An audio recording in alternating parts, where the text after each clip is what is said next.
Assalomu alaykum, hurmatli Registon o'quv markazi hamda YouTube kanalimiz obunachilari. Mana siz bilan navbatdagi podkastni boshlab oldik va bugungi podkastimiz asosan farzandini o'quv markaziga bergan, endi qanday boshqarish, o'quv markazida qanday o'qiyapti, shularni tekshirish, o'quv markazi yaxshimi, yo'qmi, shularni o'rganmoqchi bo'lgan ota-onalarga mo'ljallangan bo'ladi. Va bugungi podkastimiz mehmoni 12 yillik pedagog, 2000 dan ortiq o'quvchilar ustozi Nigora Olimova. Assalomu alaykum, ustoz. Assalomu alaykum, yaxshimisiz? Charchamayapsizmi? Rahmat, kattakon. Yaxshi, rahmat. Xo'p, bugungi podkastimiz asosan aytib o'tganimdek ota-onaga mo'ljallangan. Ya'ni farzandini o'qishiga qiziqqan, farzandini istiqbolini o'ylaydigan ota-onaga o'quv markaziga bog'liq holda bo'ladi. Juda ham yaxshi. Zo'r podkast qilibsizlar. Bu mavzu ayni vaqtda aktual mavzu deb hisoblayman men. Chunki ko'pincha bu ota-onalar bilishi kerak bo'lgan narsalarga menimcha bugun ancha-muncha to'xtalsak kerak bo'ladi. Birinchi bo'lib o'quv markaziga bergandan keyin emas, o'quv markazi o'zi haqida gaplashib o'tsak, ya'ni o'quv markazini tanlash hamda yaxshi ustozni tanlash mavzusida. O'quv markaziga bormoqchi bo'lgan, o'quv markaziga bermoqchi bo'lgan ota-onalarga qanaqa tavsiya bergan bo'lardingiz? Xo'p.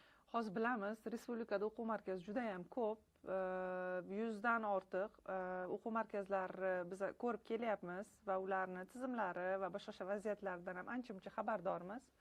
Xo'p, lekin o'quv markazini hammasi ham bu faqat brendga bog'lash yoki boshqa narsaga bog'lash vaziyatida emas. O'quv markaziga berayotganda o'quvchilarni, farzandlarni ota-onalar nimalarga e'tibor berish kerak?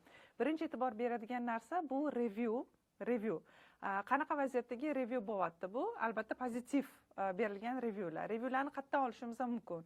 Kimnidir, misol uchun o'sha qo'shnisini farzandi chiqayotgan bo'lishi mumkin yoki qaysidir qarindoshi chiqayotgan bo'lishi mumkin yoki qanaqadir tanish vaziyatlarda yoki o'zini kollegiyasini farzandlari chiqayotgan bo'lishi mumkin. Aynan o'shalar borgan o'quv markazida natijalar uni maqtaydi. Tabiiyki, agar ular natija ko'rgan bo'lsa, o'qituvchisidan, o'quv markazi o'zidan, tizimidan natija ko'rgan bo'lsa, ular maqtashadi. Bu o'quv markazida aynan ularning farzandlari natijaga erishganligini ko'plab ta'kidlab o'tishadi. Ya'ni qisqa qilib aytganda bu sarafan marketing. Bu asosiy o'rinlarda va o'quv markazi o'zini qanchalik kuchli tizimga ega ekanligini ko'rsatib beradigan birinchi omil mana shu hisoblanadi. Xo'p, lekin bu omilda e'tibor berayotganda ota-onalarimiz ko'p narsaga e'tibor berishmaydiki, aynan o'sha o'zini tanishini farzandi chiqdimi yoki chiqmadimi? Ko'pchilikda hozir negativ qarashlar ham bor. Yo'q, bu o'quv markaziga borma yoki bu yoqqa borma. Xo'p, nimaga bormaydi desa, o'zligi ham bilishmaydi nimaga borishmasligini. Lekin o'shanaqa negativ qarashlardan emas, aynan pozitiv qarashlarga e'tibor beriladigan, tanishlardan so'ragan holatda reviewlarga e'tibor berib farzandlarini chiqarishlari bu yaxshi hisoblanadi. Xo'p, bundan tashqari o'quv markazi tanlayotganda bu masofa masalasi ham juda ham muhim ahamiyat kasb etadi. Ba'zi bir ota-onalarimiz bor, agar qaysidir o'quv markazi juda nomi chiqqan yoki qanaqadir natijalari bilan nomi chiqqan o'quv markazi bo'ladigan bo'lsa, deylik u Uchtepa tumanida turadi, lekin u farzandini bermoqchi bo'lgan o'quv markaz Mirzo Ulug'bek tumanida.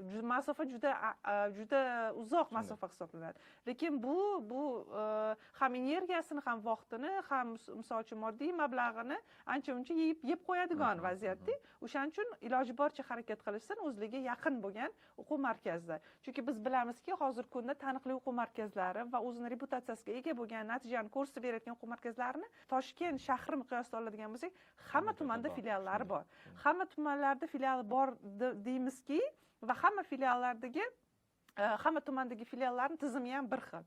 Hech qachon, misol uchun, bir Chilonzor tumanidagi filial tizimi boshqa-yu yoki misol uchun Shahriston yoki Shahriston filialidagi tizim boshqacha bo'lmaydi hech qachon.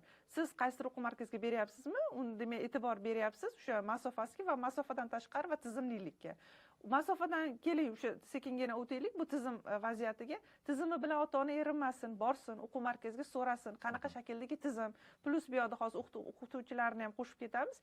Tizim deganda nima? Bu o'qitish tizimi qanaqa ularda?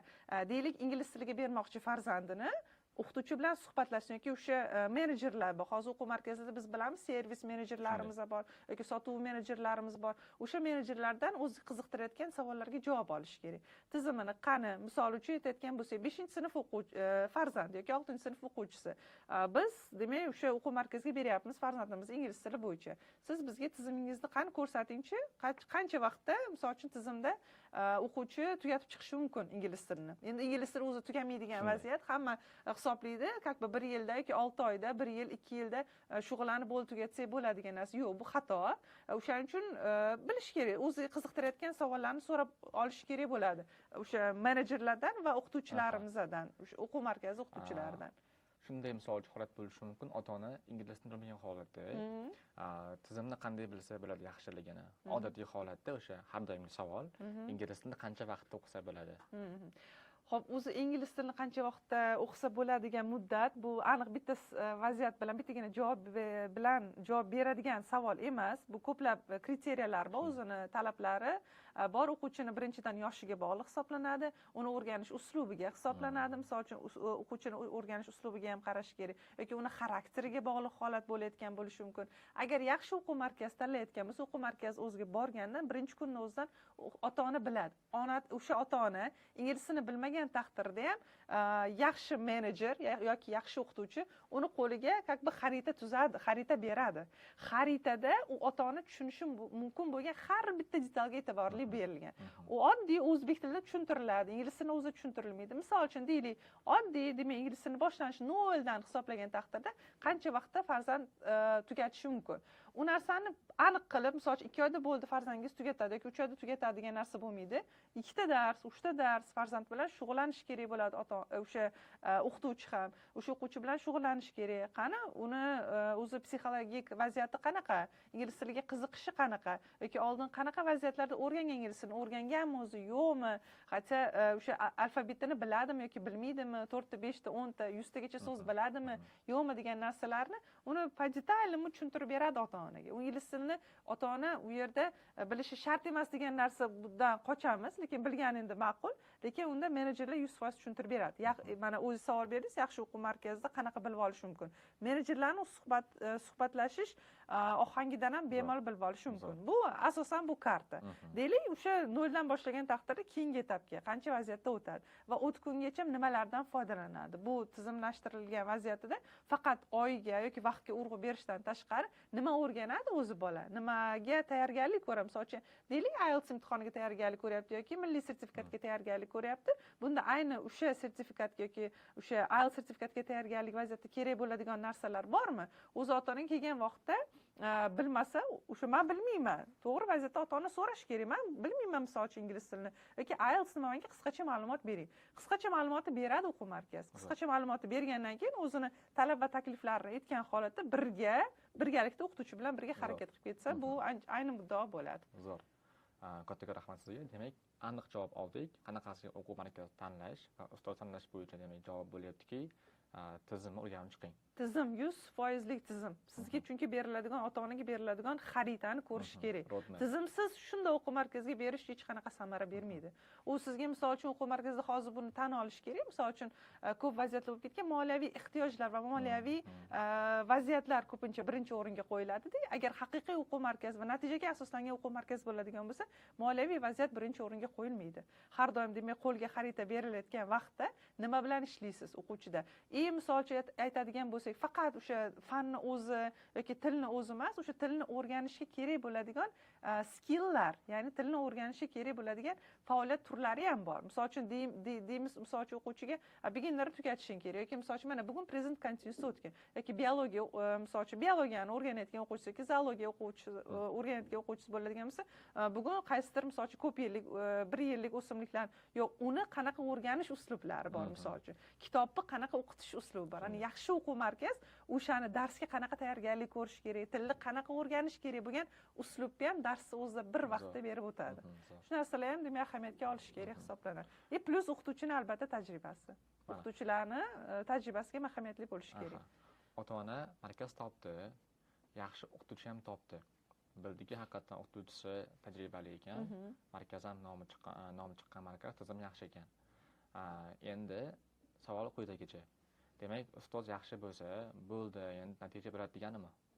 Yo'q, bu juda noto'g'ri narsa deb hisoblayman. Chunki o'qituvchiga mana juda keng tarqalgan bizada gap bor-da, eti sizniki, suyagi bizniki deganlar bu juda noto'g'ri narsa. O'qituvchiga to'nkab qo'yish, misol uchun aytaylik, 6-sinf bolangiz birinchi marta qaysidir fanga boryapsiz. Siz 6 yil o'sha 12 yil davomida 6-sinf deylik, 12 yil, 13 yil davomida siz o'rgatmagan, siz tarbiya bermagan, siz odob bermagan o'quvchi qanaqa qilib 1 yil, 2 yilda o'qituvchi tayyorlab qo'ysin? Qanaqa qilib sizga suyagini qoldirsin, o'zligi etini yeyishsin, misol uchun. Bu noto'g'ri narsa. Ota-ona plus cooperation birga o'qituvchi bilan birga ishlash kerak hisoblanadi.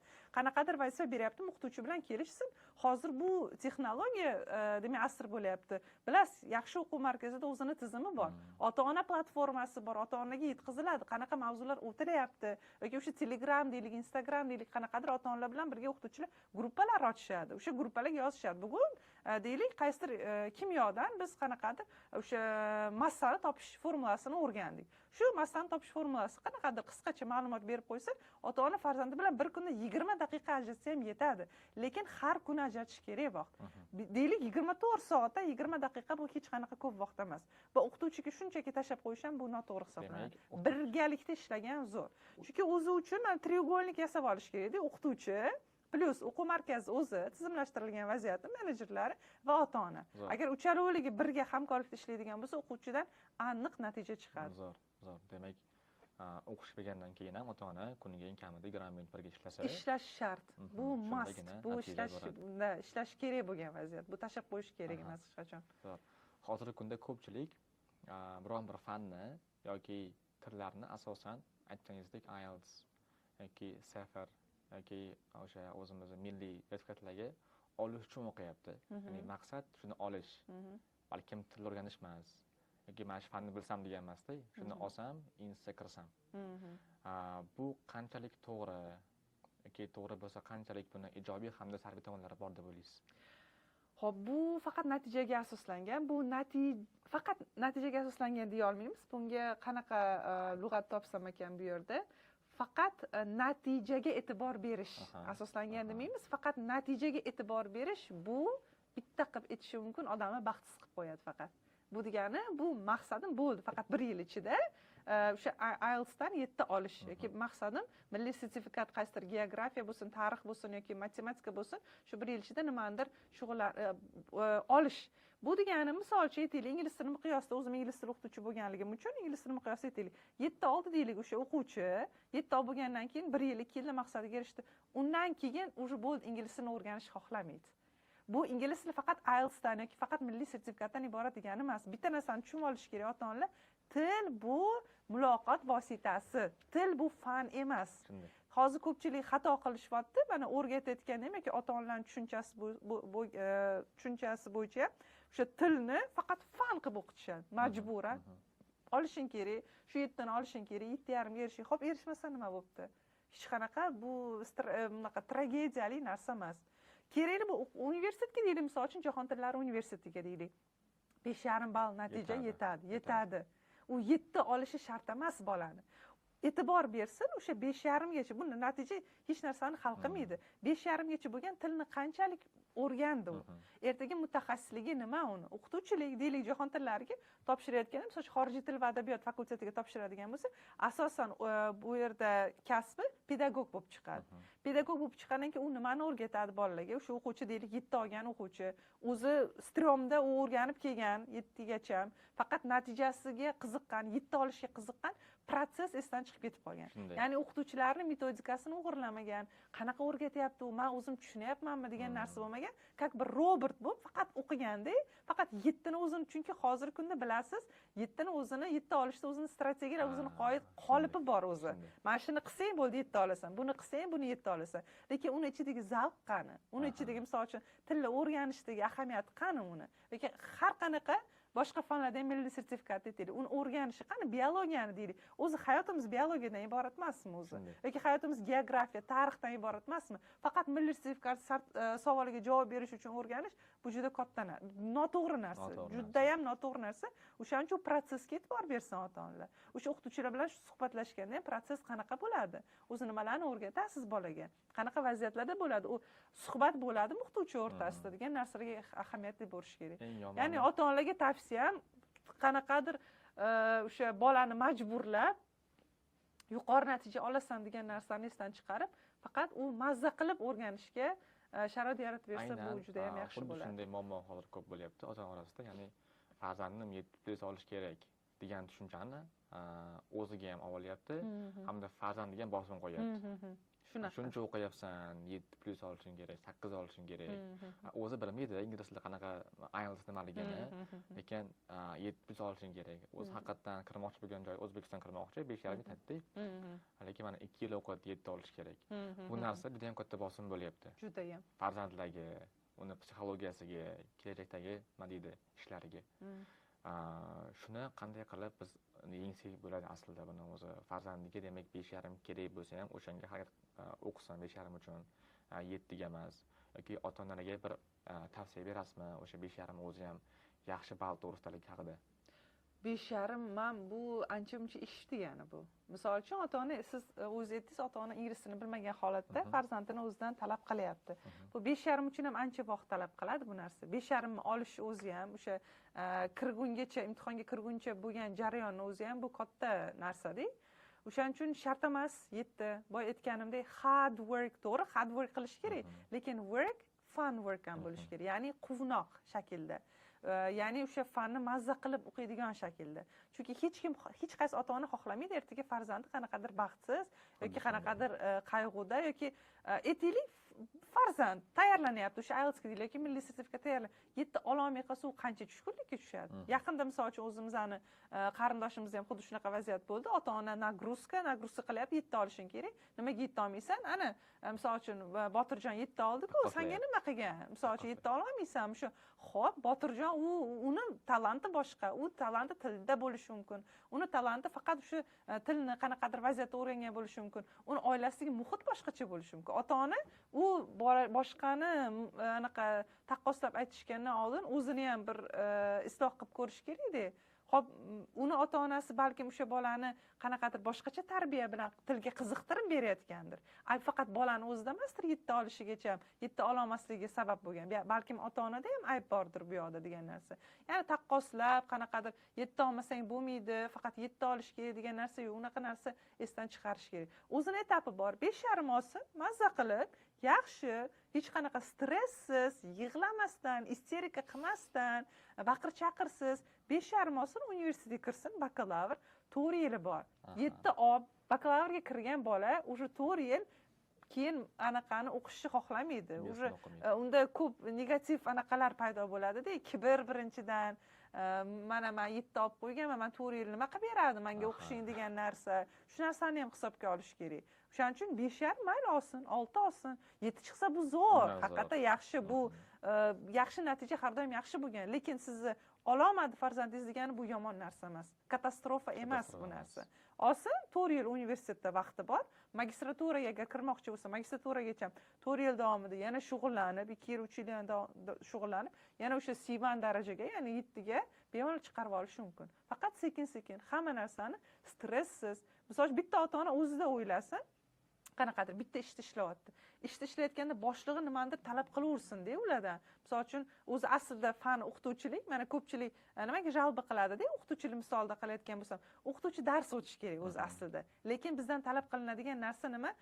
Qanaqadir dokument berishadi, to'ldirishing kerak, misol uchun. Qanaqadir maqola berishadi, shu oyda bitta maqolang chiqishi kerak yoki nimadir berishadi, buni ham qilishing kerak. Uborkaga kim? O'qituvchi. Nimaga qarab? O'qituvchi qancha stress? Bolaga ham xuddi shunaqa. Misol uchun sen speaking nimaga mana hamma listeningdan readingdan 9 olyapti-da, seniki hech 6 dan oshmaydi-da, 6,5 dan oshmaydi-da. Xo'p, sekin-sekin oshadi u narsa. Bu sekinlik bilan anaqa tezlik bilan osonlikcha erishib qoladigan narsa emas-da. Vaziyat bersin, vaqt bersin bolaga, ozgina qiziqtirsin bolani. Oddiy o'sha fanni o'zini hayot bilan bog'laydigan, shunaqa pedagog, shunaqa kadr bilan ishlasin birgalikda 100% natija bo'ladi. Faqat strom qilish kerak emas, bolaga faqat udar qilish kerak emas. Bu juda noto'g'ri narsa. Support kerak, ya'ni qo'llab-quvvatlash kerak. Qo'llab-quvvatlash kerak 100%. Motivatsiya berish kerak. Ko'pchilik aytadi, mana motivatsiya bo'lmagan narsa. Yo'q, o'sha aytayotganlar o'zi bo'lmagan deyman-da. Bolaga haqiqatdan motivatsiya berish kerak. Motivatsiyaning o'zini yo'llari ham bor. ko'pchilik hozir moda bo'ldi-yu, yo'q, men motivatsiyaga qiziqmayman, men faqat disiplina bilan ishlayman, yo'q, hamma narsa motivatsiyadan boshlanadi. Bitta motivatsiya как бы shag'amni ozgina yoqib qo'yib, keyin disiplina, keyin maqsad qo'yish, keyin vazifa belgilashni keyin belgilasa, bu yaxshi samarali foyda beradigan ish bo'ladi. Ota-onalar bizda ko'pincha aytadiki, farzandim o'qish xohlamayapti, xohishi o'qishiga, kursga ham borishga kelmayapti degan narsa bo'lganda, ular qanaqasiga motivatsiya berish mumkin? Xo'p, so'rasin farzandidan, suhbatlashsin. Misol uchun, keling, Ilhom, borgingiz kelmayapti, to'g'rimi, o'quv markaziga yoki o'quv markazi demaylik, qanaqadir fanga o'sha borgingiz kelmayapti, shug'ullangingiz kelmayapti. Nima sababi? Misol uchun, ingliz tiliga nimaga borging kelmayapti bolam-ki? Suhbatlash. Bola 4 yoshidan, 5 yoshidan boshlab bemalol ota-onani suhbatini tushunadi bola. U shart emas, u 20 yoshli bola, o'sha 15 yoshli bola bo'lish shart emas. 4 yoshli, 5 yoshli bola. Hozir trendga kirganmi? 4 yoshdan boshlab repetitorlarga berish, 5 yoshdan boshlab repetitorlarga berish. Kirsin, o'tirsin bola bilan. Nimaga? Misol uchun, borgim kelmayapti, yo'q, men ingliz tili bilan shug'ullangim kelmayapti-da. Balkim u qiziqishi boshqa narsadadir. Suhbatlashgan jarayonda, suhbat vaziyatida farzandni ota-onadan yaxshi hech kim bilmaydi. O'shaning uchun farzand bilan suhbatlashayotgan vaqtda, "Xo'p, o'g'lim, nima qiziqishing o'zi? Nimaga ingliz tiliga borging kelmayapti?" Balkim aytar, "Yo'q, men bitta darsga bordim, ikkita darsga bordim. O'qituvchim menga ko'p vazifa berdi." O'zi asli ko'p vazifa berish ham xato narsa-da. Qiziqtirishni o'rniga ko'p vazifa berib, uni faqat o'sha demotivatsiyaga uchratib qo'yish mumkin. Bu asosiy sababini aniqlash kerak birinchi. Keyin asosiy sababga yechimlar qilish kerak. Deylik, dars menga yoqmadi, dars qiziqarli bo'lmadi. Xo'p, darsi qiziqarli bitta sababi. Darsi qiziqarli bo'lmasligiga nima sabab? Uni ichini ochib ketish kerak. Misol uchun, o'qituvchi balkim darsga kech qolib kelgandir, nimadir qilgandir yoki bolalardan faqat vazifa talab qilgandir. Yoki qanaqadir til bo'lsin, misol ingliz tili yoki rus tili bo'lsin, faqat o'zbek tilida suhbatlashgandir. Yoki faqat aytaylik, faqat kitob bilan shug'ullanib qolgandir, faqat dars bilan shug'ullanib, faqat yozdirayotgandir uni. Shu narsani sababini bilish kerak. Chunki haqiqiy darsda, haqiqiy mazza qilib o'tiradigan darsda hamma skilllar birga, in a mixture form. Ya'ni anaqa shaklda o'tiladi. Hammasi aralash shaklda. Ozginagina yozuv qilsin, ozginagina o'sha so'zdan yodlasin, ozginagina o'qish qilsin, ozgina o'ynasin. Bola asosan o'yinlar orqali, endi deylik 11-12 yoshgacha o'yinlar orqali shug'ullanadi-da. O'yinlar orqali shug'ullanishiga ruxsat bersin. Yoki qanaqadir bola shu mavzu haqida suhbatlashgisi kelmayapti. Ya'ni qiziqishi boshqa fanda bersin. Shart emas, faqat tilda zo'r bo'lishi bo'ladi. Yoki shart emas, bolani matematikada zo'r bo'lishi. Ko'p-ku, misol uchun aytaylik, san'at bor, madaniyatda zo'r bo'lishi mumkin bola. Uni sluhi zo'rdir, ashula aytish bo'yicha. Yoki misol uchun u doktorlikka qiziqar, uni qiziqishini bilish kerak. U qiziqishini biladigan ko'plab yo'llar bor-ku o'zi. O'sha ota-ona o'zini ham ozgina isloh qilish kerak. Demak, majburan o'qitish bu xato. Yo'q, bu xato. Ota-ona misol uchun biladi, farzandiga ingliz tili kerak kelajakda. Kim bo'lsa ham, doktor bo'lsa ham, quruvchi bo'lsa ham, buxgalter bo'lsa ham kerak. Lekin bola xohlamayapti. O'qish kerakmi? Kerak emas mana shu holatda. Yo'q, tilni o'rganish bu yaxshi, til samara beradigan, faqat majburlab emas. Uni qiziqarli vaziyatlar bilan, kulgu bilan, o'yin kulgu bilan qanaqadir ozgina suhbatlashib, o'sha misol uchun uyda yolg'iz farzand bo'ladigan bo'lsa, qanaqadir o'rtoqlarini uyga chaqirib birgalikda shug'ullanish mumkin yoki misol 2-3tali o'sha farzandlar bo'ladigan bo'lsa, birgalikda. Misol uchun bitta misol aytadigan bo'lsak, biz ko'pincha o'zimni farzandim bilan eksperiment qiladigan bo'lsam, tilni majburlamayman unga o'rgatishga hech qachon. Chunki xohlamaydi haqiqatda tilni o'rgatishni. Keyin men majburlash o'rniga qiziqarli yo'l topishga o'sha ota-ona o'ylaydi. Nima qilsam bolamga, chunki biladi ota-ona til kerak. Sekin nima qilsam bolaga, demak, ozgina bo'lsa ham foyda beraman, ozginagina tilga bo'lgan qiziqishi uyg'otsam bo'ladi. U majburlash o'rniga o'yin tariqasida, misol uchun deylik, "Давай, let's go to play some game." Aytadi, "Yo'q, menga o'zbekcha gapiring, men tushunmayapman." "Okay, good. Давай, o'zbekcha sekin-sekin gapiradi-da. Misol uchun qanaqadir Lego o'yini deylik, o'sha Legoni o'ynayotgan vaziyatda aytishi mumkin-da. Square qanaqadir o'yin vaziyatida beryapti-da, bola avtomatik shaklda eshitgan narsasini takrorlaydi. Chunki farzand tug'ilgandan keyin hech qachon ona tilisini, misol uchun o'zini ona tilisi deylik, rus farzand yoki o'zbek farzand ona tilisini o'zini tanlab tug'ilmagan-ku. xohlamayman deb tug'ilmagan u. Shunday. O'sha atmosfera, gapirish, muhit bo'lganki o'rganib ketgan. Tilda ham xuddi shunaqa. Ozgina atmosferani yaratib beradigan bo'lsak bo'lib ketadi. Endi sizda tug'ilishi mumkin, ko'pchilik so'rashi mumkin, ota-ona ingliz tilini bilmasa-chi o'rgansin o'zi. O'zi bilmaydi-yu, boladan talab qilgani bu yoqda emasmi muammo? O'zi bilmayapti-yu, lekin boladan o'sha narsani bilishini talab qilyapti. Ya'ni o'zi qiynaladi, o'zida qiziqish yo'qki, bolaga qiziqtirmoqchi u narsani. Avvalo o'zida qiziqish bo'lsa, bolaga ham sekin-sekin qiziqadi. Ota-ona o'ylab qarasa, men nimaga qiziqaman o'zi? Qanday tilni menga o'rgatsa, menga qiziq bo'lardi degan narsani ozgina o'ylasa, o'sha narsani o'ziga qiziqarli bo'lgan yo'nalishda bolaga ham qiziqarli qilib uzatsa, o'sha tilni, o'sha muloqot vositasini, bola ham sekin-sekin qiziqish ortadi. Bir kunda to'g'ri, juda sabrli bo'lish kerak bunaqa vaziyatda. Ko'pchilik ota-onalar anaqa qiladi-da, misol uchun, bir hafta shug'ullandim, уже 10 kun shug'ullandim, yo'q, rezultat yo'q, baribir bo'lmayapti, deb qiziq o'xshamayapti-da, bo'ldi, все, уже yo'q ekan deb bo'lmasin, nima endi men o'layman, mana shunaqa shug'ullanaymi degan narsa bo'ladi. Bu noto'g'ri narsa-da. Bu sekin-sekin vaqt talab qiladi. Bir haftada bo'lmasin, 2 haftada bo'lmasin, 3 haftada bo'lmasin, bir oyda sekin natija beradi. Yillar davomida. Hamda yillar davomida. Ana aytamiz, ko'ring, ham bir kunda qurilmagan, yillar davomida bo'lishi mumkin. Uni ozgina qiziqishini uyg'otguncha, o'zi qiziqishi uyg'onib sekin tilga kirsa, bola avtomatik o'zi shug'ullanib ketadi. Xo'p, bizni keyingi yana bir dolzarb bo'lgan savolimiz bor. O'quvchi yoki ota-onaning o'zi har oy kursni almashtirish haqida. Arzimagan bir sabab tufayli, misol uchun ko'p kurs almashtirishadi. Aytaylik, o'qituvchi o'g'ri bo'lar ekan, o'qituvchi qiz bo'lar ekan, yoki kitob bermadi, yoki so'z so'ramadi. Shunga o'xshagan bir arzimagan sabab tufayli, o'zini idealdagi kurs yo'lligi tufayli har oy kursni almashtirsa, bunda qanday salbiy oqibatlari bor? Zo'r so'z anaqa ishlatdingiz hozir. Ideal kursni o'zi bo'lmaydi. Ideal narsani o'zi bo'lmaydi. Ideal vaziyatda o'zi bo'lmaydi. Hamma narsaning nyuansi bo'ladi, plusi bo'ladi, minusi bo'ladi. Shu narsani tushunib olishsa, menimcha ayni muddao bo'lgan bo'lardi. O'zini hamma narsani plusi, demak, minusi bor bo'lgan vaziyatda. Endi har oyda aytaylik, qanaqadir siz aytayotgan vaziyatlarni, muammolar bo'lgan vaziyatlarda bir o'quv markazidan boshqa o'quv markaziga ko'chirish yoki bir kursdan boshqa kursga ko'chirish. Bu noto'g'ri narsa. Unaqa qilishmasligini iltimos qilgan bo'lardim ota-onalardan. Men o'zim ham ota-ona sifatida, ona sifatida siz bolaga vaziyat beryapsizki, o'quv markazi boshida siz dogovor tuzdingiz o'quv markazi bilan, o'qituvchi bilan ishladi ota-ona, o'qituvchiga aytdi, o'qituvchi talablarini aytdi, hamma narsa bo'yniga qo'yildi ota-onani va ota-ona ham o'zi kutadigan kutuvlarini o'qituvchiga aytdi, talab va takliflarini aytishdi, tizimlashtirish bilan tanishishdi, hamma narsa aytildi.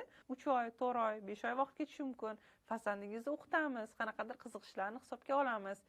Hamma narsa aytib bo'lindi-da, farzand bilan birga dogovor hamma narsa qilindi-da, lekin bir oydan keyin ota-onani o'zi shu qarordan qaytyapti.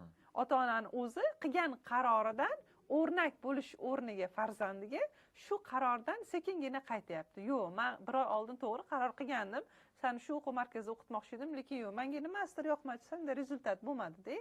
O'shaning uchun kelib boshqa joyga yana ko'chiraylik degan narsa bu yerda juda ko'p bolani oldida ota-onani birinchidan modellik vazifasi, ya'ni pozitiv modellik vazifasi yo'qoladi deb o'ylayman. Ya'ni chunki farzand kimdan asosan namuna oladi? Ota-onadan namuna oladi. Ana u yerda ijobiy namunalik vazifasi ota-onani sekinlik bilan o'zi yo'qoladi. Ikkinchidan, bola уже bir oy o'qidi, boshqa o'quv markaziga borsin deylik, hech qachon bolaga o'sha kelgan joyidan boshlab yana tushuntirib ketilmaydi.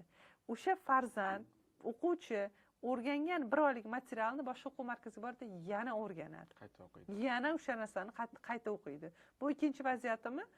Yana o'rgangan narsani yana qayta o'qiyapti. Уже bolada bo'ldi, men buni bilaman-ku, o'z inglizini bilar ekanman-ku, уже men oz topsam 8 chiqarkanman degan narsa xayolda ketib qolishi mumkin-da. Shunaqa nyuanslarni qilmagan holatda bitta o'quv markazida 3 oy, 4 oy birgalikda shug'ullanganligi ma'qul.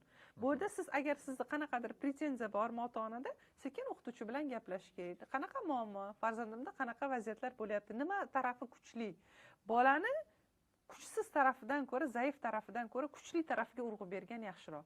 Biz chunki aytdik, bolani taqqoslashi mumkin bo'lgan yagona odam faqat farzandning o'zi. farzandingizni bir oy oldingi vaziyati bilan hozirgi vaziyatini solishtiradigan bo'lsangiz, keyin ota-ona o'ylashi mumkin, ha, to'g'ri, bir oy oldin o'quv markaziga berayotgan vaziyatimda bolam даже 10 ta ham so'z bilmasdi yoki ABCdan xabari yo'q edi, lekin bir oy vaziyatda shuncha narsani o'rgandi-ku. Xo'p, testdan o'ta olmadi. Testdan o'ta olmasa nima qilibdi? Chunki bitta tajribasizlik bu taqdirni hal qilmaydi hech qachon. Bitta tajribasizlik u faqat o'rganish uchun xizmat qilishi kerak. O'sha narsani ota-ona ko'rsatib berish kerak. Farzandga emotsional support berish kerak. Chunki farzand har doim farzand 4 yosh bo'lsin, 5 yosh bo'lsin, 10 yosh bo'lsin, 15 yosh bo'lsin, ota-onadan faqat emotsional qo'llab-quvvatlov kutadi.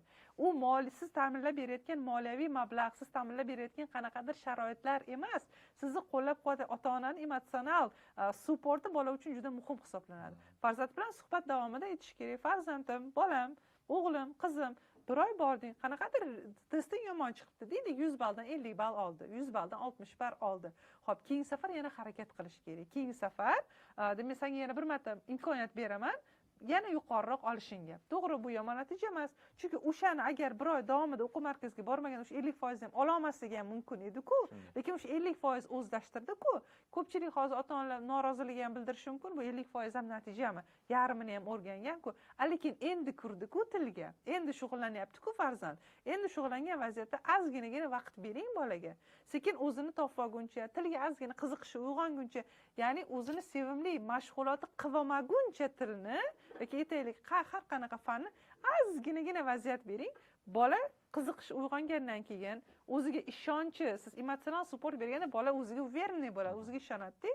O'sha o'ziga ishonchi shakllangandan keyin bo'ladi rezultat ham. Faqat shoshqaloqlik qilish kerak emas. O'sha shoshqaloqlik faqat vaziyatni yomonlashtirishi mumkin, boshqa hech qanaqa bermaydi. Va tavsiyam va maslahatim o'zim ham ona sifatida har oyda o'quv markazini alishtirmaslikni tavsiya qilaman.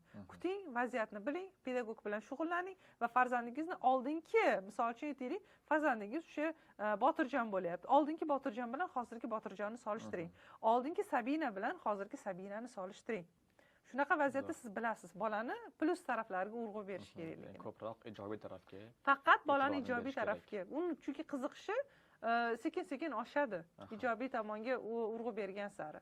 Pauza mavzusiga qanday qaraysiz? Misol uchun, bitta kursni to'liq yakunlamasdan o'rtada pauza olsa, aytaylik, kursni o'zi davomli 2 yil yoki 1 yil bo'lishi mumkin. O'sha vaqtda orada 6 oy o'qidida bola qiynalyapti qanaqadir ham yoki biron bir ishlar chiqib qoldi va pauza olyapti. 1 oylik, 3 oylik pauza olyapti til bo'yicha. Bu narsa qanchalik to'g'ri? Ya'ni pauza olsa ham yaxshi holatmi yoki pauza olish kerak emasmi? Pauza o'zi endi pauzani sabablari har xil bo'lishi mumkin. Kimdir misol uchun moliyaviy mablag' tufayli pauza qilishi mumkin. Yoki kimdir misol uchun qanaqadir kutilmagan vaziyatlarda bo'lishi mumkin, qaysidir davlatga chiqib ketib qolishi mumkin yoki ko'chishiga to'g'ri kelishi mumkin. Ya'ni har xil vaziyatlar bor. Bu vaziyatni o'rganib chiqish kerak. Agar pauza moddiy manfaat tufayli bo'ladigan, manfaat emas, moddiy muammo tufayli bo'ladigan bo'lsa, pauza umuman olmaslik kerak. Agar o'quv markazlari bilan ko'pincha shug'ullanayotgan bo'lsa, bilasiz, o'zimizning tizimimizda ham bor. Agar moliyaviy qanaqadir muammo bo'ladigan bo'lsa, o'quv markaz yoki pedagog yoki o'sha siz o'quv markaziga emas, boshqa pedagogga berdi deylik. O'zi misol uchun individual shug'ullanayotgan pedagogga berdi deylik.